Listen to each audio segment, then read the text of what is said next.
창세기 17장 1절부터 10절까지의 말씀과 그리고 건너가서 15절부터 19절까지의 말씀 두 군데를 교독합니다. 아브라함이 99세 때에 하나님께서 아브라함에게 나타나서 그에게 이르시되 나는 전능한 하나님이라 너는 내 앞에서 행하여 완전하라.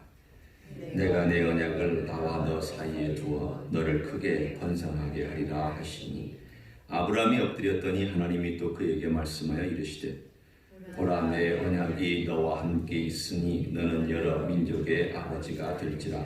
이제부로는 네 이름을 아브라함이라 하지 아니하고 아브라함이라 하리니 이는 내가 너를 여러 민족의 아버지가 되게 함이니라. 내가 너로 심히 번성하게 하리니 내가 네게서 민족들이 나게 하며 왕들이 네게로부터 나오리라. 내가 내 언약을 나와 너 및 내 대대 후손 사이에 세워서 영원한 언약을 삼고 너와 네 후손의 하나님이 되리라. 내가 너와 네 후손에게 네가 거류하는 이 땅 곧 가나안 온 땅을 주어 영원한 기업이 되게 하고 나는 그들의 하나님이 되리라. 하나님이 또 아브라함에게 이르시되 그런즉 너는 내 언약을 지키고 네 후손도 대대로 지키라. 너희 중 남자는 다 할례를 받으라. 이것이 나와 너희와 너희 후손 사이에 지킬 내 언약이니라. 15절로 갑니다. 하나님이 또 아브라함에게 이르시되 네 아내 사레의 이름을 사레라 하지 말고 사라라 하라. 내가 그에게 복을 주어 그가 네게 아들을 낳아 주게 하며 내가 그에게 복을 주어 그를 여러 민족의 어머니가 되게 하리니 민족의 여러 왕이 그에게서 나리라. 아브라함이 엎드려 웃으며 마음속으로 이르되 100세 된 사람이 어찌 자식을 낳을까? 사라는 90세니 어찌 출산하리요 하고 아브라함이 이에 하나님께 아뢰되 이스마엘이나 하나님 앞에 살기를 원하나이다. 같이 읽습니다. 하나님이 이르시되 아니라 네 아내 사라가 네게 아들을 낳으리니 너는 그 이름을 이삭이라 하라. 내가 그와 내 언약을 세우리니 그의 후손에게 영원한 언약이 되리라. 아멘. 오늘 창세기 17장에 가장 중요한 핵심이 몇 가지가 등장을 합니다. 하나님께서 한 생애를 다루실 때나 또는 한 민족을 다루실 때 그 과정을 보면 한꺼번에 단박에 일을 하시지 않습니다. 물론 어떤 국지가 사건들은 탁 하고 한 번에 일어나지만 그러나 그 사건이 모든 것을 다 결정하거나 또 그 사람들의 모든 성품이나 그 사람들의 가는 길을 다 결정하지는 않습니다. 예를 들어 홍해 사건은 이스라엘 민족에게 대단히 큰 사건이었습니다. 이건 그야말로 이스라엘 민족이 지금까지도 그 있었던 역사로부터 거의 3,500년이 흐르는 가운데 가장 뇌리 속에 깊이 박혀 있던 지금도 박혀 있는 사건들이라고 한다면 아마도 거의 90%가 홍해 사건 이렇게 얘기를 할 것입니다. 그만큼 그것은 큰 사건이지만 하나님께서 그 놀라운 사건을 일으켰다고 이스라엘 민족이 바로 하나님을 섬기는 민족처럼 살았을까요? 아닙니다. 찬양하고 뒤돌아서서 원망을 시작했고 하나님을 감사하고 나서 그냥 광야로 들어가면서부터 물이 없느니 먹을 것이 없느니 우리를 이 광야에 데려와서 죽이느니라고 불평했었습니다. 이 모든 과정을 다 지나고 나서 40년이 지나야 그때서야 하나님의 백성다운 조금 모습을 보였던 이야기가 우리는 출애굽에서 볼 수 있습니다. 그러면 오늘 여기 나와 있는 이 아브라함을 다루시는 사건은 또 어떨까요? 하나님께서 아브라함을 다루시는 사건을 봐도 어느 하나를 한꺼번에 주시지 않았습니다. 75세에 갈대 우르를 떠났습니다. 그리고 나서 그가 가나안 땅에 들어와서 사는 동안 세월이 흘러도 하나님께서 아무런 변화의 조짐이 없었습니다. 그 사이에 애굽에 가서 낭패당했습니다. 그리고 자기 조카 롯과 갈라지는 사건이 있었습니다. 그리고 나서는 창세기 14장에 보면 전쟁이 나서 그 전쟁 속에서 목숨을 걸고 자기 조카 롯을 데려오는 위험도 무르섰습니다. 그리고 나서 15장에 가서야 하나님께서 몇 년 후에 나타나서 내가 너의 방패다. 너의 지극히 상급이다. 그때 그거 묻습니다. 하나님께 하나님 제가 무슨 증거를 가지고 이것을 하나님의 약속을 믿을 수 있겠습니까? 하나님 말씀하시면 제가 믿습니다만 그래도 뭔가 증거를 주셔야 제가 따라가지 않겠습니까? 그랬더니 하나님께서 아브라함과 창세기 15장에 언약을 맺습니다. 그러니까 언약은 17장에 있는 것이 아니라 15장에 있습니다. 그래서 하나님께서 일방적으로 쪼개진 고기 사이를 지나가심으로 일방적으로 책임을 지겠다. 그 무슨 뜻일까요?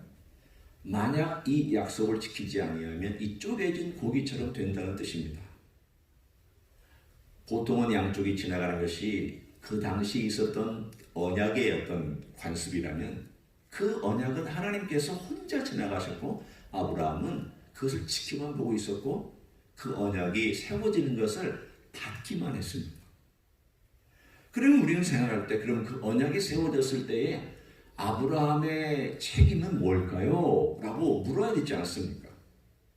언약은 하나님이 전적인 책임이 있지만 그럼에도 불구하고 아브라함의 책임의 부분도 어느 정도 있습니다.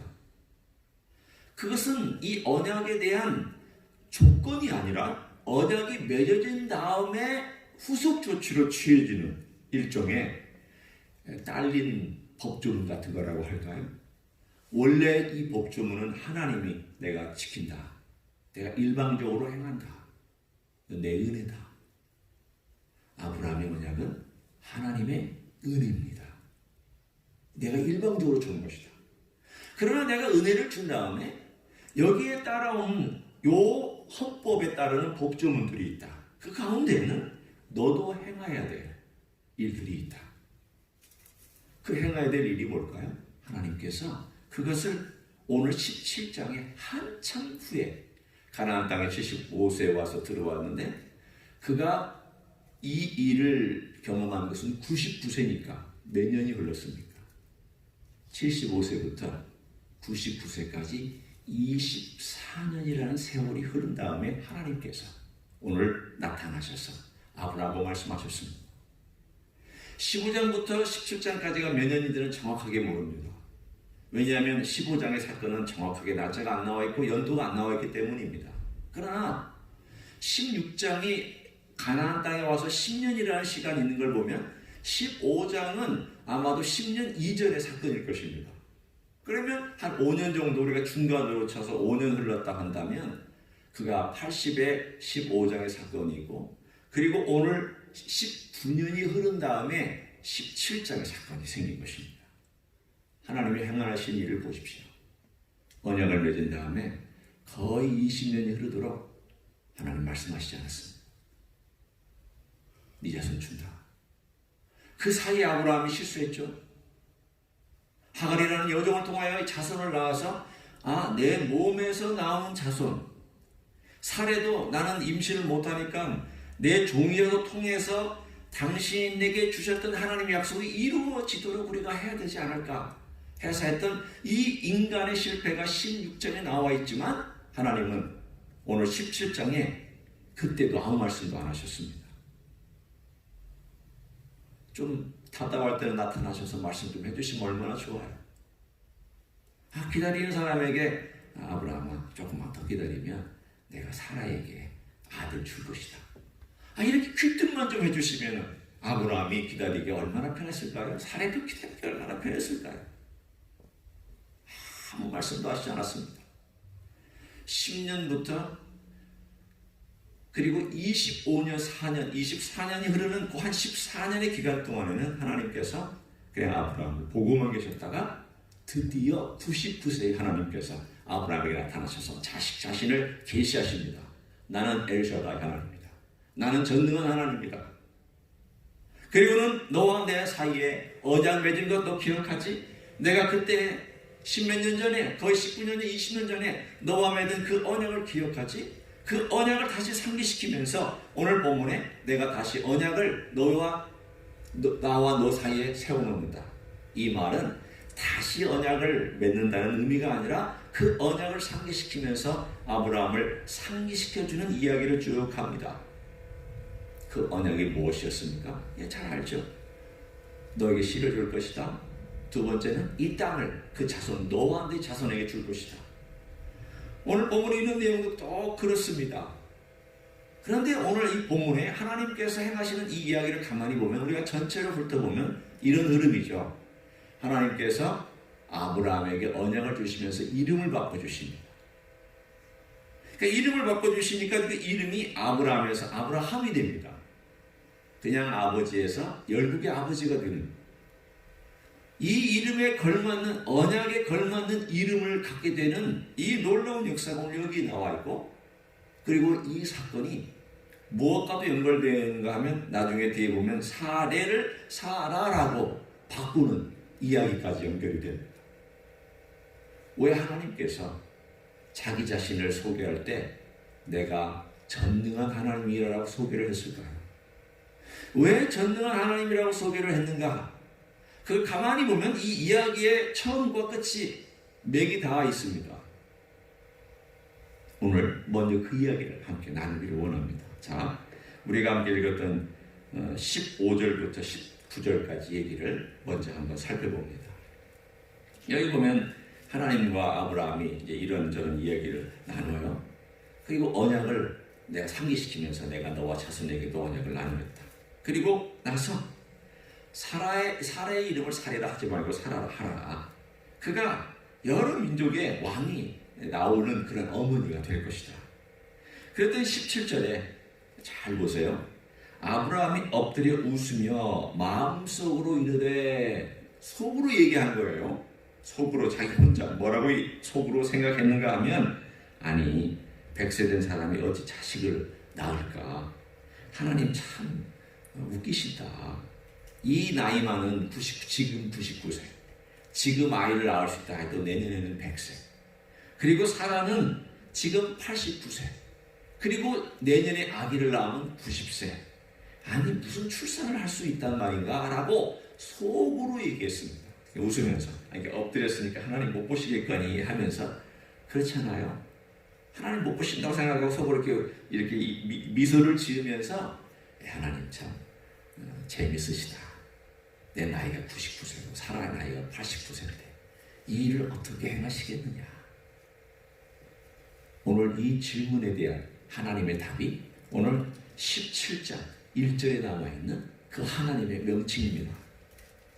아브라함이 99세 때에 여호와께서 아브라함에게 나타나 그에게 이르시되 나는 전능한 하나님이라. 전능한 하나님이라.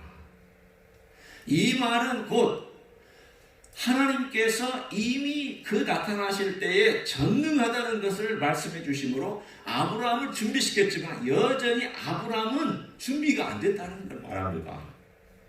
하나님을 신뢰합니다. 하나님이 하시는 일을 받아들입니다. 하나님을 믿고 의지합니다. 아브라함 믿음이 있는 사람입니다. 그러나 이것만큼은 하나님은 아니잖아요. 한번 우리 이야기를 한번 돌아와 생각해 볼까요?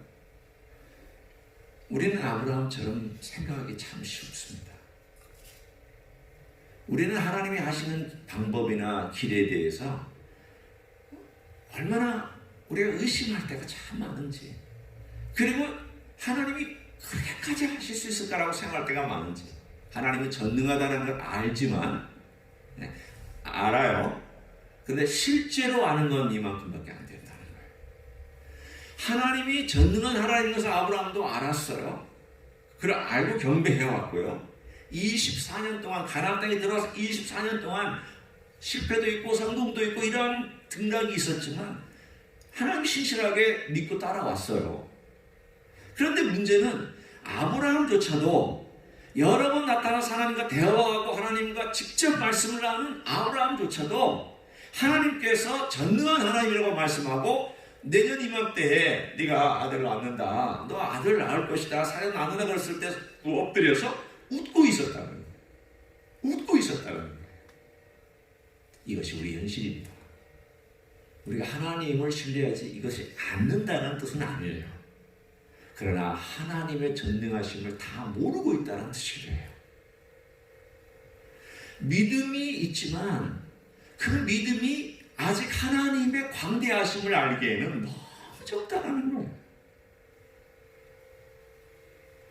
우리의 삶이 그래요. 여러분이 예수님을 얼마나 알고 계세요? 제가 예수님을 얼마나 알고 있을까요?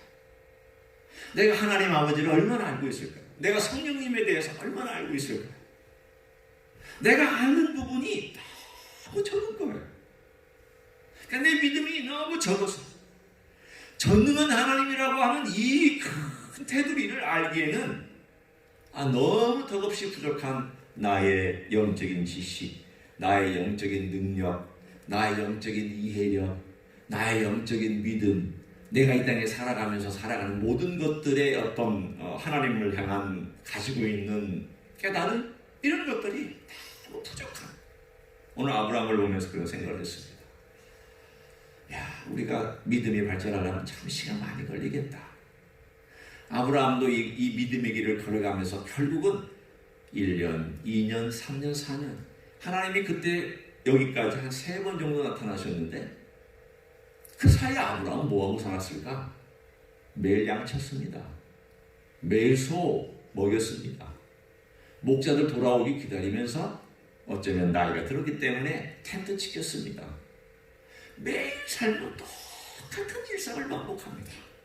여러분하고 똑같습니다. 매일 대회 가고 혹은 매일 운동하고 혹은 매일 하던 일하고 매일 똑같은 삶. 아브라함도 늘 양치고 양새끼 받기 위해서 분주하게 움직이고 목자들이 돌아오면 목자들 수고했다고 격려하고 그리고 또 텐트를 옮겨 다니는 이런 일들을 20여 년이 넘게끔 하면서 하나님의 약속을 기다리다가 때로는 실수도 하고 때로는 어려움도 겪지만 그의 믿음이 계속 조금씩 발전하고 그리고 99세 때 하나님을 만났은 바로 이 지점에서는 하나님과 대면했지만 여전히 웃고 있다. 그런데 하나님은 참 재미있으신 분이에요. 오늘 여기에 아브라함이 이스마엘이나 좀 잘 살았으면 좋겠습니다. 왜냐하면 그 당시에는 이스마엘밖에 아들이 없었으니까 이스마엘이 외아들이잖아요. 그랬더니 하나님께서 19절에 아니다. 또 명확히 말씀하세요. 19절 하나님이 이르시되 아니라. 이때서야 드디어 하나님께서 명확하게 말씀해 주셨어요. 딱 1년 전에. 참 하나님 너무하시기도 하죠. 좀 친절하게 말씀해 주시면 얼마나 좋아요. 13살이 되도록 이스마엘이 13살이 되도록 아무 말씀 안 하셨어요. 아무 말씀 안 하셨어요. 이스마엘이 그 약속된 후손인지 아닌지에 대해서 일부 말씀도 안 하시고 계시다가 딱 1년 전이 돼서야 아브라함 앞에 나타나셔서 아브라함과 대화하시는 가운데 아브라함이 웃으니까 오늘 본문에 사라가 네게 아들을 낳을 것이다. 너는 그 이름을 이삭이라 해라. 왜 이삭일까요? 너 웃었지 않느냐? 네가 웃었는데 이건 내 웃음이다. 이런 뜻이에요. 너는 믿지 못해서 웃었지만 나는 너에게 기쁨으로 웃음을 준다. 내 웃음을 너에게 주는 것이다. 내 웃음, 내 여유, 내가 이제까지 지켜왔던 너를 처음 불러서 갈대우르부터 끄집어내서 내 자손이라고 하는 그 자손의 이야기를 지금 내가 지키려고 왔는데 나는 한 번도 그것을 생각을 떠나본 적이 없다. 그러나 내가 너에게 한꺼번에 주지 아니하고 조금씩 보여주며 너에게 보여주고 인도해 왔다. 왜냐하면 너의 믿음을 발전시키기 위해서다. 성도 여러분, 하나님이 한꺼번에 안 보여주세요. 한꺼번에 주시지도 않아요. 우리의 믿음을 훈련시키면서 때로는 실패도 경험하게 하고 때로는 성공도 경험하게 하면서 이 과정을 겪어서 때가 되면 하나님께서 완전한 그림을 보여주시는 때가 와요. 그러나 그 완전한 그림조차도 어떨 때는 더 큰 그림의 부분이에요. 조금씩 부분적으로 보여주시고 인도하시고 말씀해 주시고 계시해 주시다가 어느 때가 되면 이것이다. 알고 봤더니 또 지나간 다음에는 또 그것조차도 또 큰 그림의 부분이에요. 나중에 알고 봤더니 그 큰 그림조차도 더 큰 그림의 부분이에요. 하나님의 역사는 이래요. 오늘 여기 나타났던 1년 전에 이삭을 이름을 주었을 때 아브라함이 어떻게 생각했어요? 아들이 낳고 나서야, 임신되고 나서야, 이게 하나님의 역사구나. 하나님이 이래서 하신 거구나. 어떻게 99세 된 내 아내 사라가, 89세 된 사라가 임신을 했단 말이야. 내가 99세인데 어떻게 임신시킬 수 있단 말이야. 이 모든 과정이 그냥 즐거움으로 가득 차. 그 임신한 기간 동안에 얼마나 즐거웠겠어. 아들이 날 때도 즐거웠겠지만 그 아들 임신한 과정 가운데 하나님께서 이 20의 몇 년의 기간이 지난 다음에야 그 가정에 웃음을 줬잖아요. 웃음. 한 번에 주시지 않냐. 왜 필요했을까요? 이때가 되서야 받았기 때문에, 받을만 했기 때문에. 하나님은 타이밍을 정확하게 아셨고, 하나님은 그 타이밍에 주실 것을 계산하셨고, 하나님은 그때그때 매번 나타난 건 아니지만 필요한 때 나타나셔서 그 사람의 필요한 때마다 인도하셔서 그를 하나님의 백성으로, 하나님의 사람으로, 믿음의 사람으로 계속 발전시켜 나가는 것을 봅니다. 어떤 때는 하나님은 은혜의 하나님으로 나타납니다. 어떤 때 하나님은 용서의 하나님으로 나타납니다. 어떤 때 하나님은 엘샤다이 전능한 하나님으로 나타납니다. 어떤 때 하나님은 위로의 하나님으로 나타납니다. 어떤 때 하나님은 들으시는 하나님으로 나타납니다. 우리가 어제만 보더라도 하갈의 고통을 들으시고 보셨다고 되어 있습니다. 보시는 하나님으로 나타납니다. 오늘 하나님께서 전능한 하나님으로 나타나셔서 그의 약속한 것을 이루어 가시는, 불가능을 가능하게 하시는 하나님으로 나타납니다. 그렇다면 하나님께 안 되는 일이 어디 있을까요? 하나님께 불가능한 날이 어디 있을까요? 오늘 우리는 이 본문을 보면서 주님께서, 예수님께서 이 땅에 오신 모든 이야기, 남들은 불가능하다고, 아니 어떻게 이런 일도 일어날 수 있느냐라고, 십자가 인간적으로 불가능하게 보이잖아요. 무슨 죄를 십자가가 용서해준단 말이에요. 십자가 용서해주는 건 아니죠. 십자가에서 흘리신 보혈이 용서해주는데, 심지어 사람들이 얘기할 거예요. 아니 보혈이 무슨 용서가 돼? 되죠. 왜냐하면 전능하신 하나님께서 행하신 일입니다. 전능하신 하나님께서 행하신 일이라면 생체적인 일과 정신적인 일이나 영적인 일이나 차이가 뭐가 있어요? 무슨 차이가 있을까요? 아니 신체적인 일을 하실 수 있는 하나님은 영적인 일을 못 하시겠어요? 말이 아니잖아요. 전능하다는 말은 무슨 뜻인데, 신체적인 일을 하시는 분은 정신적인 일도 하실 수 있고, 영적인 일도 하실 수 있고, 우주적인 일도 하실 수 있고, 우주를 벗어난 일도 하실 수 있고, 보이는 세계를 하실 수 있다면 보이지 않는 세계도 하실 수 있고, 보이지 않는 세계를 하실 수 있다면 보이는 세계도 하실 수 있는 것이 하나님 아니세요? 그런 하나님이 우리 예수님이시잖아요. 우리 주님이시잖아요. 오늘 우리가 그런 하나님을 믿고 살아가고 있습니다. 그런 하나님의 사람이라면 오늘 우리가 믿음을 어떻게 행하면서 걸어야 할까요? 오늘 특별한 일이 없더라도 우리는 믿음의 길을 걸어가는 것입니다. 특별한 일이 있으면 그 특별한 일을 통과하면서 또 믿음의 길을 걸어가는 것이죠. 오늘 하나님이 어떤 감동을 주시면 감동을 주시는 대로 걸어가는 것이고, 오늘 평범한 일상의 삶 가운데서 걸어가는 거라면 평범하게 오늘 또 내게 주신 일 감사합니다. 하나님 이런 일을 주시고, 나에게 일할 수 있는 기회 주시고, 여전히 하나님을 섬길 수 있는 기회 주시고, 내가 이런 기회에 주님 앞에 나와서 기도할 수 있게 해주시고 감사합니다. 이런 일에 연속되다가 보면 어느 순간인가 하나님께서 내 믿음을 쑥 하고 자라게 해주시고, 그 고통과 어려움의 기간들을 지나가게 해주시고, 깨달음을 주시고, 오늘 아브라함이 웃었더니 하나님께서 웃음이라는 더 좋은 웃음을 선물로 주시는 이런 놀라운 일이 우리에게도 일어날 줄로 믿습니다. 이런 하나님을 신뢰하며 걸어가는 여러분 되시기를 예수님의 이름으로 간절히 축원합니다. 기도하시겠습니다.